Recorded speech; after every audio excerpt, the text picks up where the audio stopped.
de graça, o Senhor é convosco.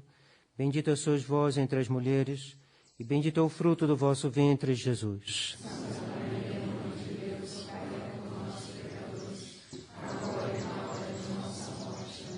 Em nome do Pai, do Filho e do Espírito Santo. Amém.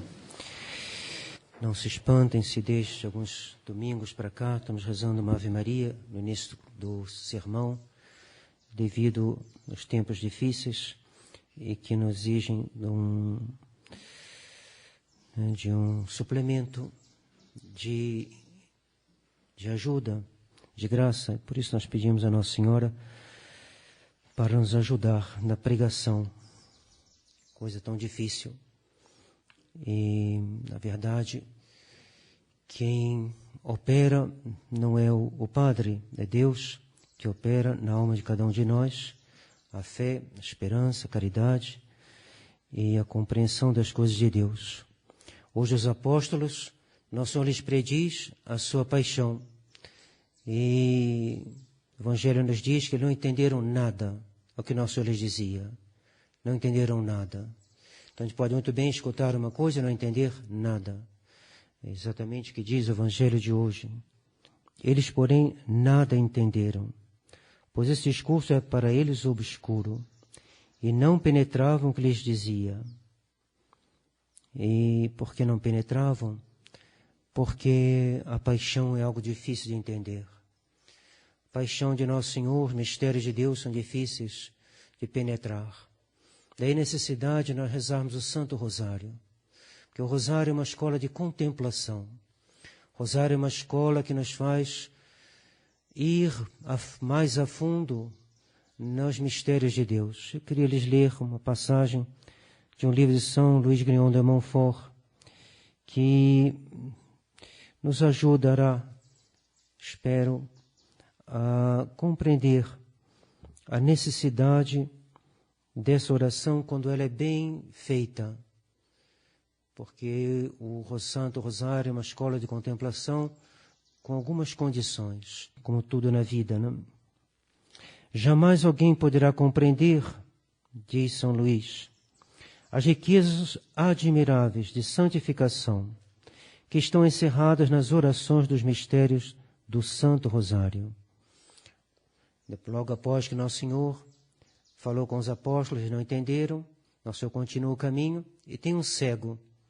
E o cego começa a clamar: Jesus, filho de Davi, tende piedade de mim. E Nosso Senhor vai chamá-lo e vai perguntar: o que você deseja de mim?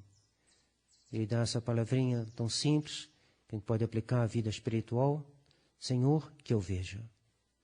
Então, que nós devemos procurar hoje, entender, ver. E ver o quê? Ver melhor os mistérios encerrados, mistérios revelados por Deus, a respeito da nossa redenção, a respeito de Deus, da Santíssima Trindade, representada pelas 3 Ave Marias. Primeiro, a unidade de Deus, representada pelo Credo, a Trindade das pessoas, 3 Ave Marias que seguem, depois os mistérios. Quanto mais a gente entendê-los, admirá-los, mas nossa alma se inflama, pois está dito na Escritura, na meditação, um fogo me inflamou. Então, Rosário é para isso, para nos inflamar no amor de Deus. A medida do conhecimento, diz São Gregório Magno, é a medida do amor. As grandes graças que a gente recebe são sempre acompanhadas desse duplo aspecto. Ela é para a alma toda, logo ela ilumina a inteligência e inflama a vontade. Daí a necessidade de aprendermos a rezar bem o Santo Rosário. Jamais alguém irá compreender as riquezas admiráveis de santificação que estão encerradas nas orações e nos mistérios do Santo Rosário. Nós não tivemos muito tempo para organizar esse retiro do Carnaval, então o horário foi posto ali na porta, todos estão convidados. Alguns não foram avisados a tempo da primeira conferência, que foi hoje de manhã, mas haverá, além do retiro, haverá também às 40 horas.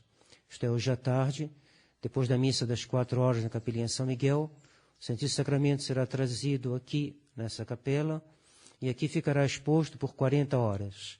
Então faremos turnos de revezamento para que haja sempre adoração durante essas 40 horas em reparação dos pecados cometidos durante o carnaval. E o tema que foi escolhido são 2 pregadores. Padre Trincada vai falar de alguns aspectos da vida da fé, e eu falarei mais do rosário. Não tive muito tempo de estar junto, porque eu tive que ir a Nápoles para visitar o Padre Fernando, ajudá-lo nas confissões. Então, está um pouquinho assim improvisado, mas penso que com a graça de Deus tudo irá muito bem. O mais importante no retiro não é tanto o pregador, mas é essa disponibilidade para que Deus nos ilumine. Todos nós devemos dizer, como cego de hoje, Senhor, que eu veja. E quem é que dá a luz a este pobre homem? Não foram os apóstolos, não foram os homens, foi nosso Senhor, foi Deus. É Deus que ilumina. Então devemos pedir ao Espírito Santo que nos ilumine. Esta meditação, continua São Luís, dos mistérios da vida e da morte de nosso Senhor Jesus Cristo, é para todos aqueles que a praticam a fonte dos frutos mais maravilhosos. Hoje querem-se coisas que impressionem e comovam, que produzam na alma impressões profundas. Mas o que há no mundo de mais comovente que a história maravilhosa do nosso Redentor, desenrolando-se em 15 quadros que nos recordam as grandes cenas da vida, morte e glória do Salvador do mundo. O próprio de um mistério, os mistérios de Deus, não são como o mistério de uma história policial, no qual a gente tem que descobrir como é que se vai até o assassino. Não. Mistérios de Deus são mistérios de uma profundeza insondável. Então, uma vez que uma pessoa já leu um romance policial, já sabe quem é o assassino, ele não precisa ler de novo, ele nem tem interesse. Bom, às vezes é tão interessante, dá para ler de novo, mas, digamos, o essêncio da coisa já foi visto. Os mistérios de Deus, não. São mistérios insondáveis. A eternidade toda, os mistérios de Deus nunca cansam uma alma. Então, a gente pode, às vezes, perguntar, mas é o mesmo mistério? Sim. Mas quanto mais a gente se afeiçoa às coisas espirituais, mais a gente vê que elas são grandes, e mais a gente as ama, e mais as amando, mais a gente quer conhecê-las, e mais conhecendo, a vontade ainda se inflama mais ainda, e assim vai a alma. E assim será para nós na eternidade. Então, o que é de mais maravilhoso? Pergunta ele. O que é de mais comovente? As pessoas gostam de grandes emoções, gostam de grandes, uma final de campeonato, gostam de emoções. Mas é por quê? Porque descuraram, perderam, se esqueceram que infinitamente superior a tudo que pode haver de humano são os grandes mistérios divinos. Isso que encheu com os mosteiros na Idade Média, isso que faz as almas deixarem o mundo para levar a vida contemplativa, essa certeza de que lá há algo superior, infinitamente superior a tudo que o mundo pode oferecer. Tudo que o mundo pode oferecer realmente é algo de muito reduzido, algo extremamente limitado, algo que não jamais poderá satisfazer o coração e a inteligência humana. Ainda mais a inteligência de um batizado, que é chamado à contemplação de Deus, à visão de Deus. Que orações mais excelentes e mais sublimes que a oração dominical, seu Pai Nosso, e a Ave Maria do Anjo. Aí se encerram todos os nossos desejos, todas as nossas necessidades. A meditação dos mistérios e das orações do Santo Rosário é a mais fácil de todas as orações, porque a diversidade das virtudes e dos estados de Jesus Cristo que nela se estudam recreia e fortifica maravilhosamente o espírito e impede as distrações. Os sábios encontram nas suas fórmulas a doutrina mais profunda e os pequeninos as instruções mais familiares. O próprio de Nosso Senhor, o próprio de Deus, é saber se dirigir ao mesmo tempo aos simples e aos sábios. Pois bem, o rosário é uma oração, uma escola de meditação, de contemplação, se dirige ao mesmo tempo aos simples e aos sábios. É preciso passar por esta fácil meditação antes de ascender ao grau mais sublime da contemplação. Tal é a opinião de São Tomás de Aquino e o conselho que nos dá, quando diz que é preciso exercitar-nos antecipadamente, como no campo de batalha, com a aquisição de todas as virtudes, das quais temos o modelo perfeito nos mistérios do Santo Rosário. É aí, diz o sábio Caetano, que adquirimos a união íntima com Deus, sem a qual a contemplação não passa de uma ilusão capaz de seduzir as almas. Então, queria convidá-los a entrar na Confraria do Rosário. É muito simples, para fazer sua inscrição, e os dominicanos de Avrier lhe inscreverão na Confraria do Santo Rosário. E assim a gente beneficia do mérito dos outros que estão rezando também o Rosário.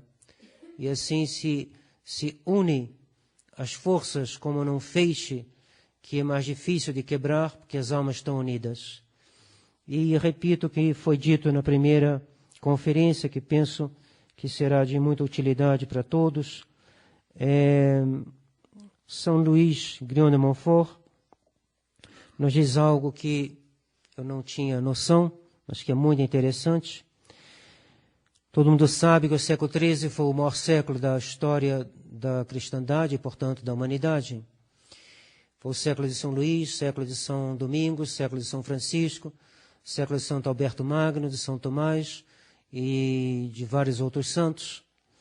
E, sobretudo um século de uma certa harmonia extremamente apurada entre os princípios do Evangelho e o governo da sociedade. Pois bem, todo mundo sabe que o final do século XIII já é um tempo de decadência e que o século XIV é um século extremamente conturbado. Todo mundo sabe que foi no século XIV que teve a terrível peste negra, que lembra São Luís, matou de cada 100 homens, matou 99, despovoando os mosteiros, as cidades, as aldeias. Imagine que de cada 100 homens, 99 morram. Uma peste que destabilizou completamente a Europa. Depois foi o século também do cisma, do grande cisma, onde havia 3 papas ao mesmo tempo, e da heresia dos flagelantes. Pois bem, São Luís, claro que tem várias causas para essa decadência, mas São Luís chama a atenção para a decadência e o esquecimento da Confraria do Rosário. Se parou de rezar o Rosário, se abandonou o Rosário, que havia sido a grande arma de São Domingos para vencer os albigenses e fundar a sua ordem, extremamente dedicada à pregação, ao estudo e à pregação. E ele diz: a malícia e a inveja do demônio, sem dúvida, contribuíram para o esquecimento do Rosário, como meio de travar o curso das graças de Deus, que esta devoção lançava ao mundo. Como consequência, coisa bem impressionante, como consequência, a justiça divina atingiu todos os reinos da Europa. E no ano de 1349, a mais terrível das pestes, vinda do leste, se espalhou pela Itália, Alemanha, França, Polônia, Hungria, e devastou quase todas as suas terras. Então, se essa devoção teve um papel tão importante no século XIII para levantar a cristandade e depois foi esquecida, esse grande santo acha que foi um grande castigo de Deus por esse esquecimento, e por isso ele deixou-se espalhar pela Europa a peste negra, e fez com que um dos filhos de São Domingos restabelecesse, após 100 anos de decadência, a Confraria do Rosário. Eu penso que nós devemos fazer o mesmo. Devemos nos unir em confraria, utilizar a confraria que já existe, e pedir a Deus que a gente aprenda a rezar o Rosário. Não é tanto entrar na confraria que conta é entrar bem dentro do Espírito de Nosso Senhor, do Espírito daquilo que Nossa Senhora queria quando ela revelou essa devoção a São Domingos. Fazer dela uma escola de contemplação. Rezar a Ave Maria com atenção. Todo mundo dizia que era impressionante a maneira com que Santa Bernadette fazia o sinal da cruz. Ela havia aprendido com Nossa Senhora. Ela fazia lentamente, com grande majestade. E isso vem desse respeito, dessa adoração, dessa fé funda que os santos têm, que nós devemos ter também, para com a presença de Deus. E, portanto, levar bem a sério a oração. Rezar o terço de preferência de joelhos recolhido, para que nós tenhamos sempre essa atitude de adoração. Por que nós somos contra a comunhão de pé e na mão? Porque ela contraria a devoção, contraria a nossa fé, contraria a posição da criatura diante do seu Criador. E isso é tomar o caminho completamente oposto daquele que Nossa Senhora, daquele que Deus quer que nós tomamos. E a mesma coisa na oração. Uma oração dita sem atenção, uma oração dita distraída, uma genuflexão feita olhando para a janela ou para quem está dentro da capela, são atos que não agradam a Deus. Deus pode até punir uma alma por ela rezar mal de propósito, se é uma distração que vem sem a gente querer, é uma distração que a gente tenta combater, aí de modo algum, Deus nos premiará. E uma pessoa pode passar até o tempo todo da oração sendo atacado por tentações, atacado e não conseguindo se concentrar, e Deus a recompensará pelo seu esforço. Mas se uma alma consente com a distração, reza voluntariamente, distraído, pensando em outra coisa, como num conto famoso e terrível de Leon Daudet, que conta o padre que tinha 3 missas para rezar no dia de Natal, mas rezou as 3 missas pensando no banquete, na ceia que haveria depois. E é abominável, muito bem contado esse conto, mas é uma cena terrível, de que é um padre rezar a missa com atenção na comida. E isso destrói completamente o valor da oração, ele será punido. Então peçamos a Deus sobretudo, né? Deus, que eu veja qual é a vossa grandeza, que eu veja qual é a dignidade para mim poder lhe dirigir a palavra. O que é poder rezar? O que é poder entrar dentro de uma igreja? Como é a graça de poder estar diante do Santíssimo Sacramento? Ele estará aqui exposto durante 40 horas. Convido a todos que venham adorar Nosso Senhor exposto a uma indulgências especiais para essas 40 horas. É um meio de nós repararmos os pecados feitos durante o Carnaval. E é uma grandíssima honra ser admitido à presença de Deus de maneira mais solene, como é quando Nosso Senhor está exposto. E pensando sobretudo essa graça. A graça é aprender a rezar. Parece coisa tão simples? Não é. Não é simples. Os cartuchos não fazem outra coisa. Consagram toda a sua vida. Não saem, não pregam. Toda a sua vida é aprender a rezar. Entram na cartucha de tal maneira que, quando nós fomos lá visitá-los, não há visita. Você chega, pode contemplar a construção do lado de fora, mas eles não recebem visitas. Alguém lhe dirigirá a palavra, mas você não pode entrar na igreja deles, você não pode visitar o mosteiro, a capela deles é fechada para o povo, e mesmo para um outro religioso que não seja cartucho. E quando alguém deseja fazer uma experiência, ele é aceito na hospedaria, pode assistir a algum ofício. E o que esses homens estão fazendo lá dentro? Estão aprendendo a rezar. Estão separando do mundo para aprender a rezar. Então, nós devemos pedir essa graça a Deus.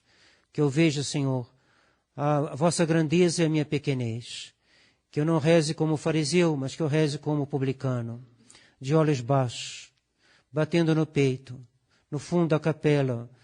Não precisa ficar no fundo da capela necessariamente, mas no fundo da sua alma, nos pondo no nosso lugar, agradecendo a Deus ter tido essa oportunidade de lhe dirigir a palavra, portanto, fazê-lo com grande devoção, com grande adoração, com grande veneração, para que Deus nos escute. E quem rezar o rosário, como Nossa Senhora pede, será atendido. Toda oração bem feita é atendida, diz a Igreja, diz Nosso Senhor. Pedi e recebereis. Batei-vos será aberto. Procureis e encontrareis. Então peçamos a Deus, peçamos a Nossa Senhora que nos ajude a todos a bem rezar, bem aproveitar desses dias de retiro, para que Nossa Senhora nos atendendo, faça o que ela fez para esses grandes santos. São Bem-aventurado Álamo de la Roche, que foi que restaurou a confraria do Rosário, havia levado uma juventude que não foi muito boa. E ela apareceu para ele, lhe chamou a atenção. Falou, eu fiz muito por você, para lhe tirar do pecado na sua juventude. Agora sirva-me. Sirva como um bom religioso. Lhe confiarei a restauração da devoção do Rosário na Europa. E ele o fez muito bem. Então peçamos a Nossa Senhora que ela também faça para nós o que ela fez para esses santos, nos ensine a descobrir os segredos que estão inseridos na oração bem feita e especialmente no Santo Rosário bem rezado, assim seja. Em nome do Pai, do Filho e do Espírito Santo. Amém.